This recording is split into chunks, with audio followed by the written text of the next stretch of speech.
Desde Canadá en español, llega la información que te conecta con tu comunidad.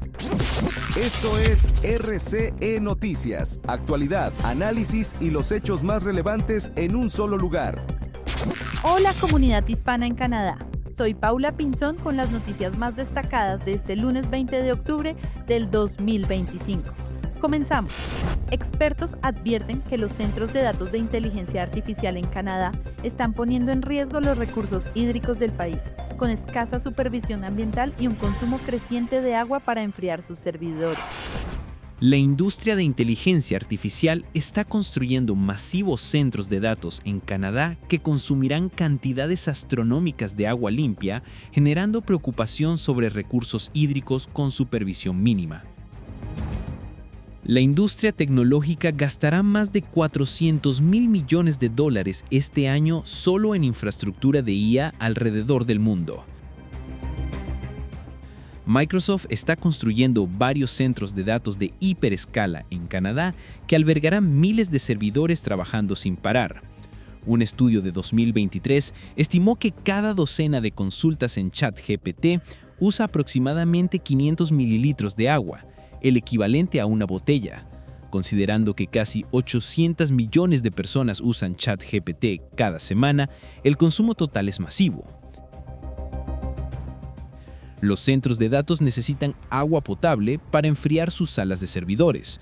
En climas cálidos pueden consumir miles y miles de litros de agua diariamente, la mayoría de la cual se evapora. En lugares donde el agua escasea como España, Uruguay y partes de Estados Unidos, los ciudadanos se están levantando contra estos proyectos.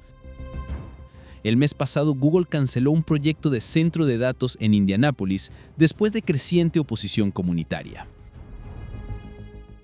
Pero los centros de datos que Microsoft está construyendo en Toronto han sido autorizados por funcionarios municipales para usar alrededor de 1,000 millones de litros de agua por año, aunque Microsoft dice que usará solo una fracción porque sus enormes ventilaciones permitirán enfriar servidores usando aire frío del exterior. Y es que, con su clima frío y electricidad barata, Canadá se está posicionado para convertirse en lugar popular en el auge de centros de datos. Ya hay más de 300 centros en Canadá, la mayoría cerca de Toronto y Montreal. Pero ahora la industria mira algunas de las partes más secas del país. En Nimo, Alberta, un centro de datos propuesto tiene a los residentes preocupados por la tecnología extranjera consumiendo sus recursos locales. Catherine Barnwell, profesora jubilada de inglés, lidera grupo de ciudadanos opuestos al proyecto. Según ella, la vida en el planeta se sostiene con agua, no con datos, y advierte que Canadá ha sido despreocupado sobre el uso de sus recursos naturales y que unos pocos empleos no valen el riesgo ambiental. Por otro lado, David Mayer, profesor de Ingeniería de Agua Municipal en Universidad de Toronto, advirtió que los canadienses en áreas secas deberían preocuparse mucho por uso del agua de la IA. Esa agua se necesita para agricultura y ciudades, afirma.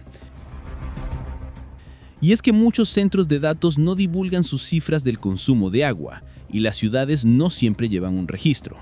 Por ejemplo, un centro de datos de Amazon en suburbio de Montreal ha usado agua potable municipal desde 2018, pero el edificio no tiene medidor de agua, haciendo imposible calcular el consumo real de la planta.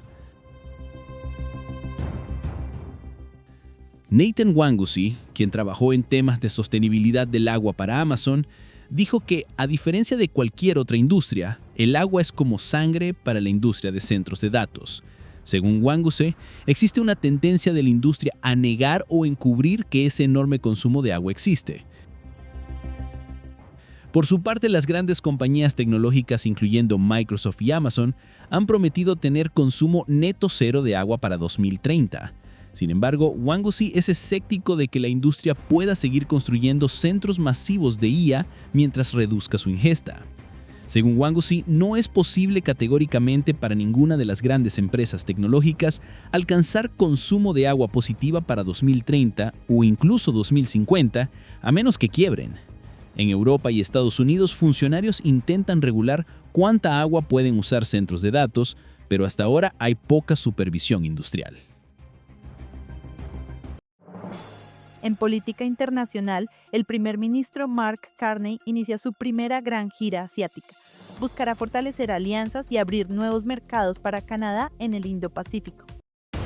El primer ministro Mark Carney iniciará del 24 de octubre al 1 de noviembre una gira de 9 días por Asia, con paradas en Malasia, Singapur y Corea del Sur. Será su primera visita oficial al Indo-Pacífico, región clave para la nueva política exterior de Canadá. En Malasia, Carney participará en la cumbre de la ASEAN, un bloque económico del sudeste asiático, donde se reunirá con el primer ministro Anwar Ibrahim para reforzar el comercio y la cooperación económica. En Singapur, dialogará con líderes empresariales y el primer ministro Lawrence Wong para atraer inversión extranjera y fortalecer el tratado comercial conocido como CPTPP, el acuerdo integral y progresivo para la Asociación Transpacífica que ya beneficia a exportadores canadienses. El recorrido finalizará en Corea del Sur, durante la cumbre de APEC, el foro económico más importante del Pacífico, donde Carney visitará el astillero Hanwha Ocean, potencial constructor de nuevos submarinos para Canadá. La gira busca diversificar los lazos económicos de Canadá y reducir su dependencia de Estados Unidos y China, en una apuesta por alianzas más estables y sostenibles en el siglo XXI.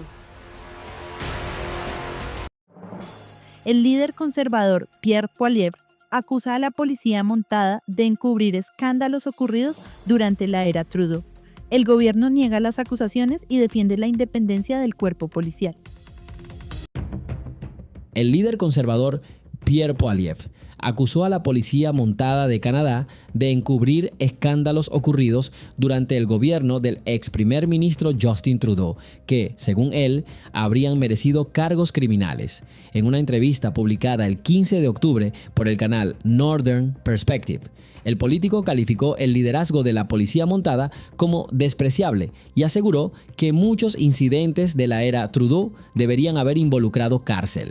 El conservador señaló directamente el caso SNC-Lavalin de 2019, donde el gobierno presionó a la entonces ministra de Justicia, Jody Wilson-Raybould, para intervenir a favor de la empresa de ingeniería acusada de sobornos y fraude en Libia.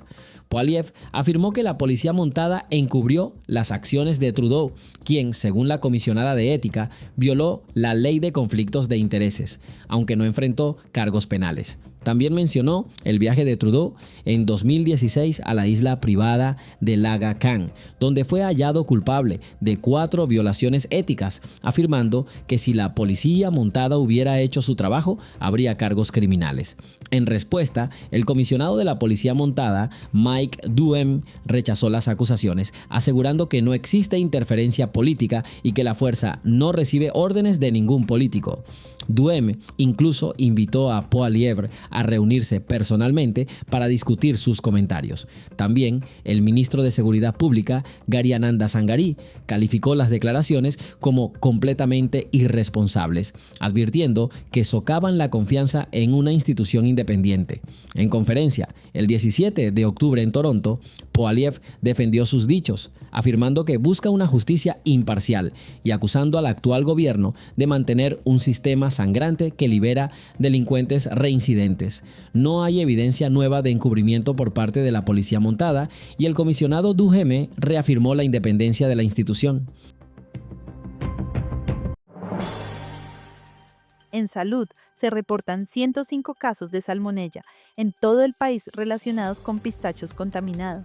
La Agencia Canadiense de Inspección de Alimentos ordenó el retiro inmediato de varias marcas del mercado. La Agencia Canadiense de Inspección de Alimentos anunció nuevos retiros de productos de pistacho el pasado 13 de octubre dentro de una investigación nacional por un brote de salmonela ligado a pistachos importados de Irán. Hasta ahora se registran 105 casos confirmados y 16 hospitalizaciones en casi todo el país, con edades que van de los 2 a los 95 años. El 75% de los casos corresponden a mujeres y la mayoría se concentran en Ontario, con 52 casos, Quebec, con 23 y Columbia Británica, con 15. El brote, activo desde marzo, involucra distintas cepas de salmonela como Habana, Envendaca y Tennessee. Por ello, Canadá impuso desde el 27 de septiembre una prohibición temporal de importaciones de pistachos iraníes, exigiendo a los importadores pruebas de que sus productos no provienen de ese país. Entre los productos retirados, hay pistachos orgánicos vendidos en Ottawa y Toronto, la marca Aum Pistacho, Hart en Ontario y Quebec, y productos elaborados como cheesecake de pistacho, galletas de avena con higo y pistacho y postres de kunafa en Vancouver. Los expertos advierten que la contaminación podría extenderse por años, ya que muchos productos con pistacho tienen vida útil de hasta 2 años congelados. Además, el chocolate puede proteger la bacteria dentro del cuerpo, haciendo los casos más difíciles de detectar.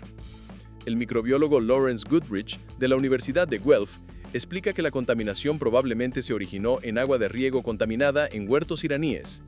Las autoridades piden no consumir productos retirados, revisar fechas de compra y consultar al médico en caso de fiebre, diarrea o dolor abdominal.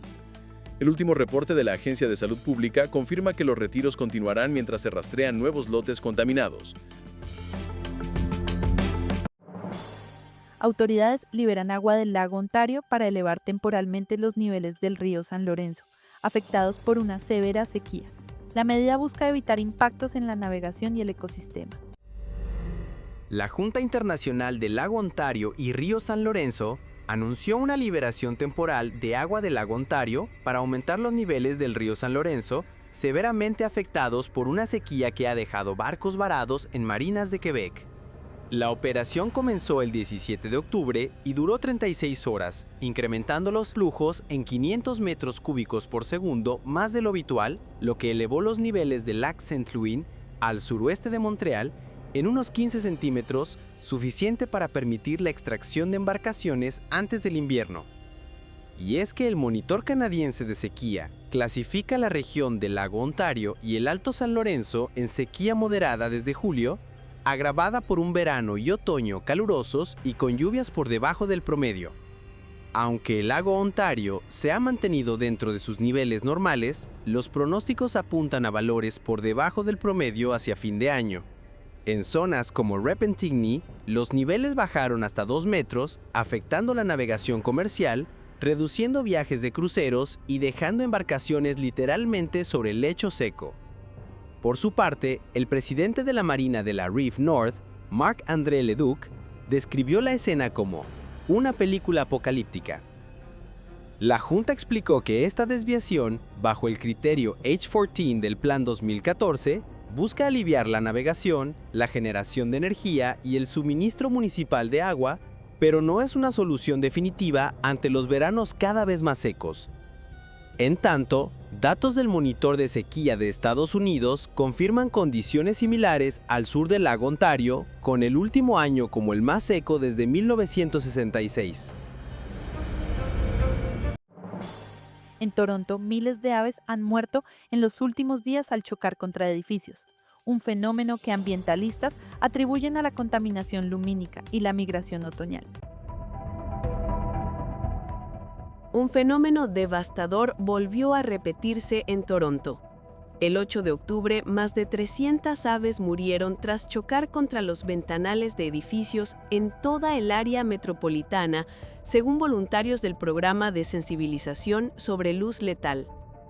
Durante septiembre, se calcula que unas 2,000 aves perdieron la vida solo en esta región. Michael Messer, director del programa, explicó que la causa principal son los reflejos del vidrio, que hacen creer a las aves que están volando hacia árboles o cielo abierto. Estas aves no son tontas, dijo, pero hemos creado una ilusión que les causa daño. Y es algo relativamente fácil de corregir. El programa FLAP está diseñando normas de seguridad para las aves migratorias.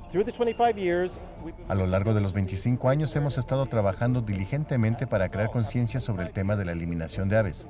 Como resultado, después de 25 años estamos viendo algunos avances significativos hacia el progreso que incluirían la introducción de directrices y requisitos obligatorios para la nueva construcción de la ciudad de Toronto, que garanticen que los edificios sean seguros para las aves. El Ministerio de Medio Ambiente de Canadá estima que cada año mueren hasta 42 millones de aves por colisiones con ventanas, especialmente durante el otoño, cuando las especies migran hacia el sur. En Toronto se exige desde 2022 que ciertos edificios nuevos incluyan sistemas anticolisión, pero la norma no se aplica a la mayoría de construcciones residenciales ni a los edificios antiguos, donde ocurre la mayor parte de las muertes. Los activistas piden que esas reglas se apliquen a todo tipo de edificaciones y modernizar los edificios para realmente solucionar el problema, advirtieron. Sin embargo, el costo de reemplazar vidrios con materiales seguros puede alcanzar cientos de dólares por ventana, lo que desincentiva a muchos propietarios. En ciudades como Markham, también en el área metropolitana, ya exigen medidas preventivas en nuevas construcciones y promueven campañas de sensibilización. Pese a los desafíos, Toronto mantiene su certificación como ciudad amigable con las aves, otorgada por Nature Canada. Su reto, dicen los expertos, será garantizar que esas normas no queden solo en el papel, sino que se traduzcan en menos muertes durante las migraciones que ya comenzaron este otoño. El precio del oro alcanza un nuevo récord histórico, mientras aumentan los robos a joyerías en varias ciudades canadienses.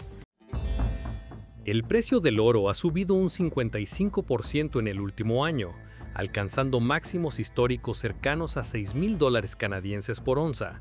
La escalada, impulsada por la incertidumbre geopolítica y la inflación, ha hecho del oro un refugio financiero y también un blanco para el crimen.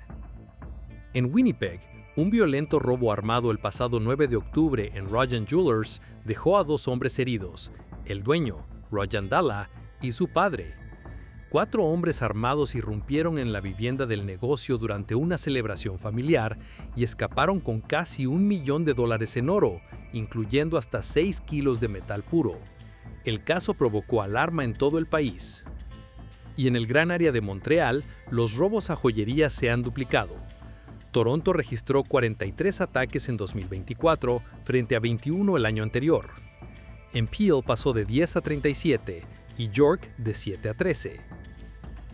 Videos de seguridad muestran a grupos rompiendo vitrinas y huyendo en menos de 90 segundos.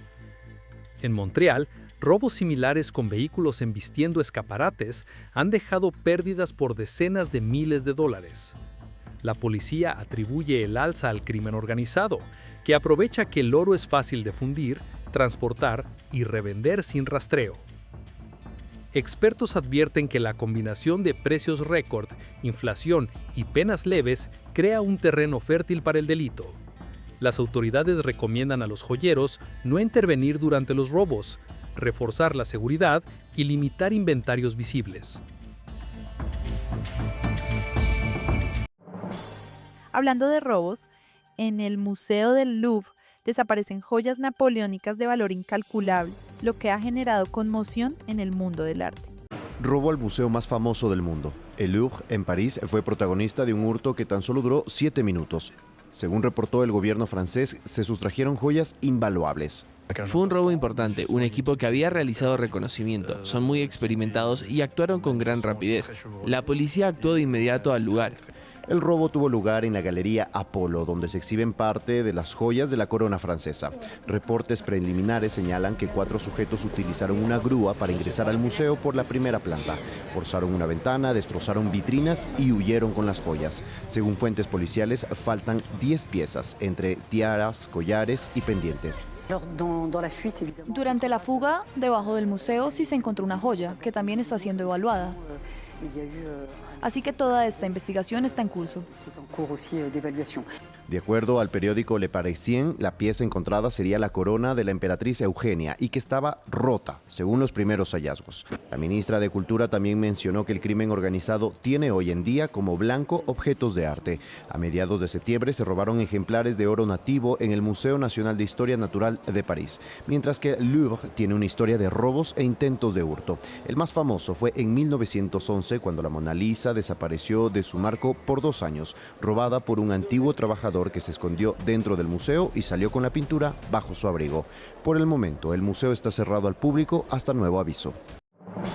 Y hoy les traemos la primera parte de la entrevista con Nisher Sarabia, representante de la Alianza por los Trabajadores Migrantes, sobre la lucha de la Organización por los Derechos de todos los migrantes en Canadá. Yo me despido y que tengan una excelente semana a todos. Desde Canadá en español, llega la información que te conecta con tu comunidad. Esto es La Entrevista con Irving Selván. Conéctate, infórmate y forma parte del cambio.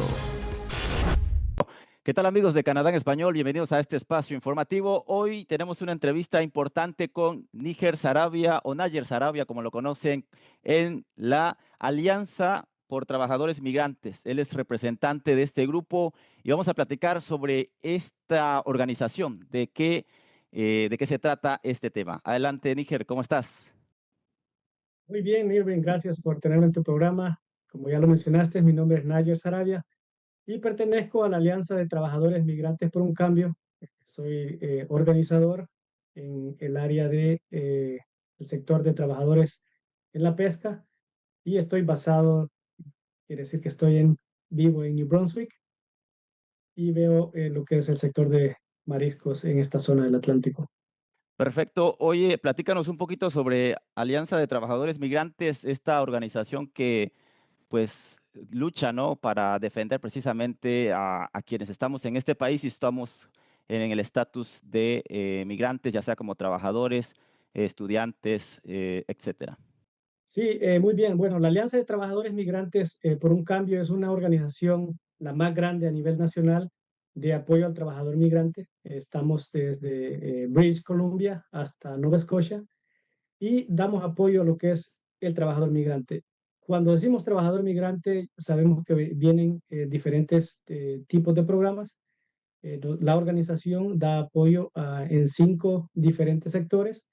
Damos apoyo a los trabajadores en las fincas, español e inglés. Damos también apoyo a los trabajadores estudiantes internacionales, trabajadores indocumentados, trabajadores de la salud, trabajadores del cuidado de niños y también trabajadores de la pesca o de que es el sector marisco que yo estoy viendo y organizando. Perfecto. Estamos viendo aquí, yo les voy a compartir la página. Tienen una página oficial donde hablan de estudiantes migrantes, trabajadores de cuidado, trabajadores agrícolas y lo que dice de la pesca. Dime, ¿cuál es realmente el reto? ¿Cuál es la función? ¿Qué es lo que ustedes buscan con esta alianza? ¿Qué es lo que buscan con esta organización? Primero, lo que buscamos es que los trabajadores encuentren o tengan el apoyo de una comunidad migrante y a través de la organización uno de los objetivos principales es que darle poder al trabajador migrante y así como también hacer que su voz sea escuchada. La organización está liderada por más de 300 miembros y estamos en contacto con miles de trabajadores a nivel nacional y lo cual esta es una casa, una familia en la cual donde el trabajador cuando está sufriendo diferentes penas o abusos pueda encontrar refugio, puede encontrar información, puede encontrar una mano amiga, un hombro en el cual puede confortarse y pues obtener información y así tratar de organizarse y buscar soluciones a los problemas que están viviendo ellos. Por ejemplo, si alguien que nos está escuchando en este momento dice, oye, yo estoy pasando por una situación un poquito complicada en mi trabajo, ¿qué es lo que debo hacer para poder tener su apoyo en este caso?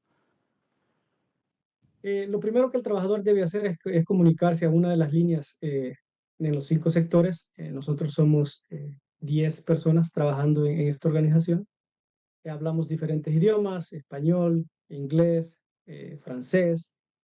Y si no tenemos la expertise en el idioma, tenemos una red nacional de apoyo en el cual podemos asistir a estos trabajadores. La forma de asistirlos es a través de correos electrónicos, llamadas telefónicas o WhatsApp. En el caso de mi sector, todo lo he hecho, lo estoy haciendo a través de WhatsApp para mantener así un mejor récord de respuestas hacia los trabajadores cuando ellos están llegando con diferentes problemas que están enfrentando, ya sea en la escuela, en la iglesia, en su comunidad donde vive o en sus lugares de trabajo. Suscríbete, dale like y comparte, porque la información no se detiene. Y nosotros tampoco. Esto fue la entrevista con Irving Selván. Mantente informado de los temas más relevantes de Canadá y del mundo hispanohablante. Sigue conectado a nuestra programación y no te pierdas las próximas emisiones. Aquí, en Canadá en Español. Hasta la próxima.